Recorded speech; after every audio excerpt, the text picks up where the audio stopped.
Murders and false claims of prophethood arise. A force was being prepared under Osama, whose father was killed at Muta against the Byzantines. To exact the long-delayed reparation for the murder of the envoy to Syria. However, the news of the prophet's sickness and failing health caused that expedition to be stopped. This news was soon noised abroad and produced a disorder in some districts. Three pretenders had arisen who gave themselves out as prophets and tried by all kinds of imposture to win over their tribes. The most dangerous of these pretenders were known as Al-Aswad.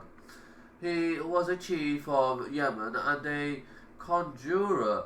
He soon succeeded in gaining over his tribesmen and, with their help, reduced to subjection many of the neighboring towns. He killed Sahar, one the Prophet had appointed as governor of Sana'a, in the palace of his father Bazan, who had just died. Bazan had been the viceroy of Yemen under Khosrows of Persia. After he had adopted Islam, he was allowed by the Prophet to remain as governor of Yemen. He was able to convert to Islam all the Persian colony in that province. Al-Aswad, the conjurer, had now killed Sahar, but soon after he was massacred by the Persians of Yemen. The other two pretenders, Tulayha and Harun, by name, were not suppressed until after the death of the Prophet. During the reign of Abu Bakr, Harun, better known as Musaylama, addressed to the Prophet a letter which ran as follows: from Musaylama, the Prophet of Allah, to Muhammad, the Prophet of Allah. Peace be to you, I am your partner. Let the exercise of authority be divided between us. Half the earth will be mine, and half will belong to the Quraysh.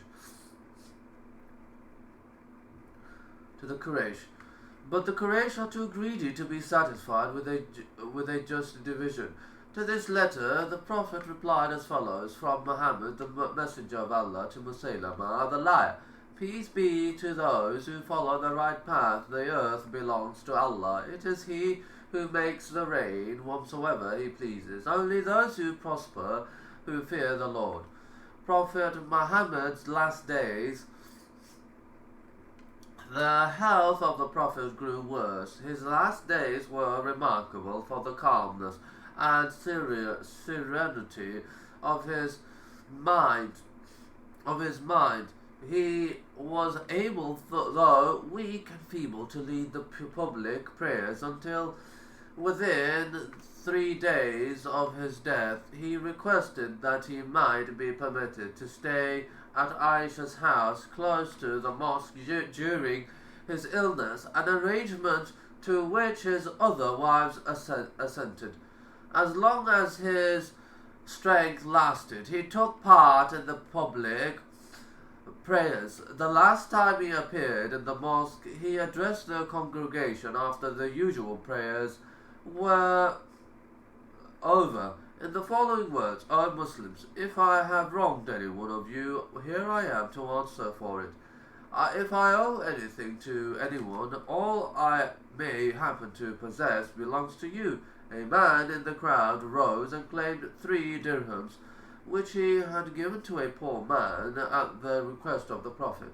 They were immediately paid back with these words: better to blush in this world than in the next. The Prophet then prayed and implored Allah's mercy for those who had fallen in the persecution of their enemies. He recommended to all his followers the observance of religious duties and the leading of a life of peace and goodwill. Then he spoke with emotion and with a voice still not so powerful as to reach beyond the outer doors of the mosque. By the Lord in whose hand lies the soul of Muhammad, as to myself, no man can lay hold of me in any matter. I have not made lawful anything excepting that